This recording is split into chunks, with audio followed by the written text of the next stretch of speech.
Hello and welcome to Geordie Giant Veg. I'm just going to do a quick update today and show you what's going on. The sweet kernel carrots I've put in these air pots are looking really good. I've just given them a good water in there. The parsnips in the slightly taller 3.5 foot they're looking great. Only 2 germinated in this one, I think. Yeah, I mentioned in the last video.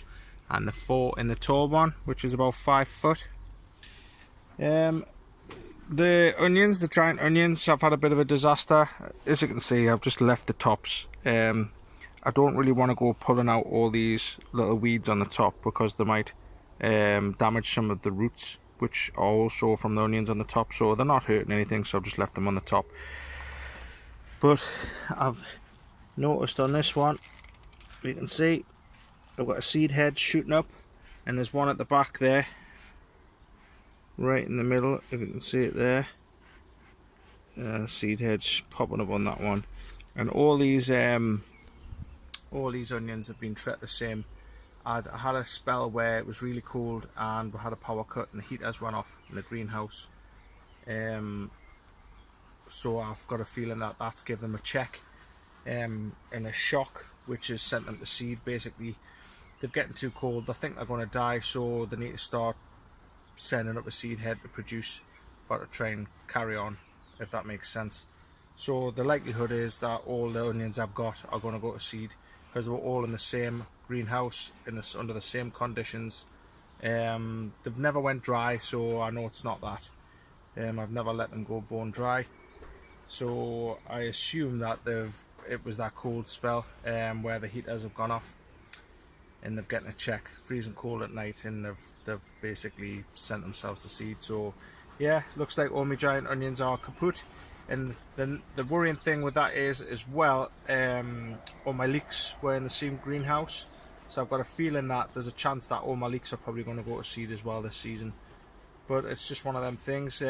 Sometimes it happens, you know. There's nothing you can do about it if you get a power cut, other than having a backup generator or whatever.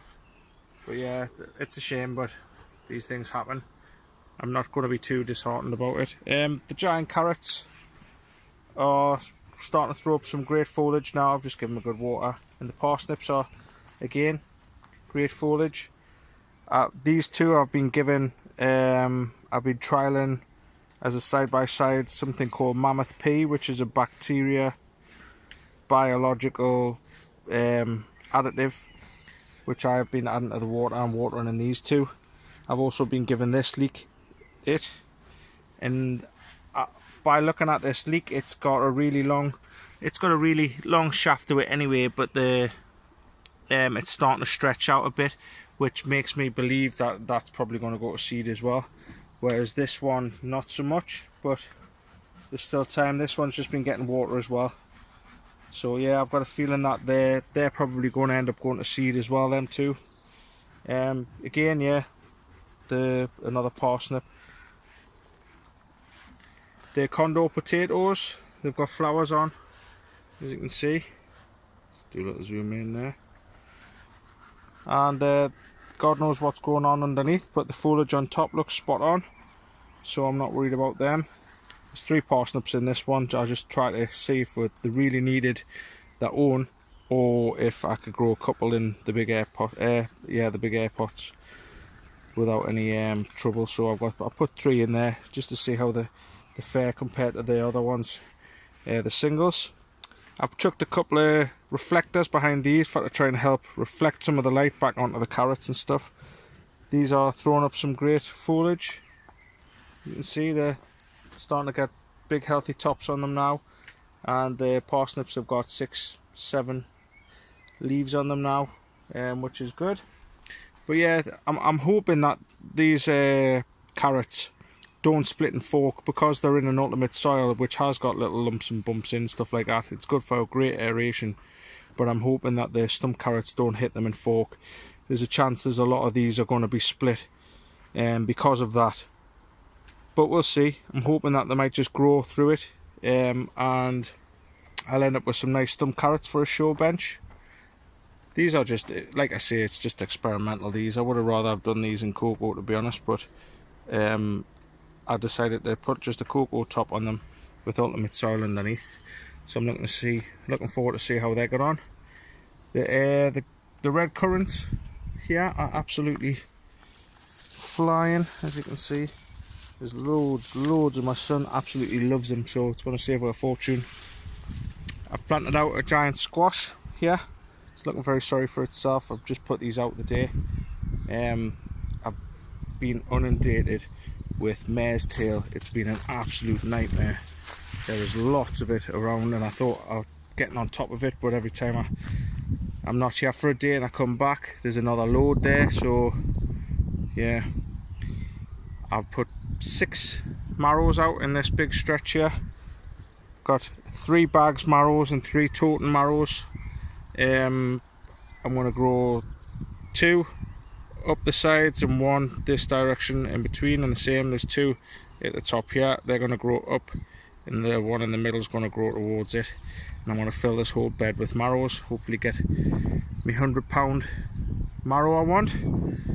I've got a pumpkin here, who again's looking very sorry for himself, that I'm going to be growing. As you can see, I've got some cross canes just to give it the direction. It's going to be growing across this direction and up into there. Got 2 pumpkins in here, just for fun mainly. These have got some fantastic seed, so I thought I may as well get them stuck in. I've put 4 of them Condor potatoes in there for to grow outside to see how they fare against the ones I've got inside. So this is like a bit of a raised area, and I've got some big potatoes there, I'm hoping anyway. I just simply haven't got time for it to crack on with this polytunnel, but I will get around to it. The leeks, they all need weeding in there, but they're all looking strong. But I've got a feeling, like I said, all my leeks and my onions are all going to go to seed, because that's what happens when you get a check like that. Now the strawberry patch needs weeding a bit, but I've got plenty of strawberries. And there's the other 3 marrows. Got 1, 2, and I've got 3, and I'm going to grow it the same like I did before. Got another pumpkin in here, just for fun really. Just going to grow it up and around the corner, guiding it with the canes like I've been doing. And like I say, there's the squash there, but is going to grow all the way up and finish up here. So yeah, that's it. It's quite disheartening that my onions have gone to seed. It's worrying that my leeks are going to go to seed, but there's nothing I can do about it, so there's no point crying over spilt milk, as they say. I'm going to crack on and desperately need to get that polytunnel sorted out and get the auto pot system in there. I've got more leeks what need to go out from home, but I'm happy that I've finally got my marrows out, and a couple of pumpkins and a squash. It's a bit of fun. I always love growing the marrows. You can see the progress every time you come. The vine's growing 3 or 4 or 5 foot, and they all need burying and stuff. All I've fertilised these grounds with is just chicken manure pellets, and I will probably be hand watering in some nutrients, Mills nutrients, as the season continues, just to give them that little extra boost. So yep, it's a shame about the seed head, but the carrots and the parsnips are looking well. So and I'm really excited and looking forward to seeing what happens with them Condor potatoes, opening that big air pot, seeing if I get a massive whopper, couple of fused together. That'd be interesting. So yeah, thanks for watching. See you again on the next one.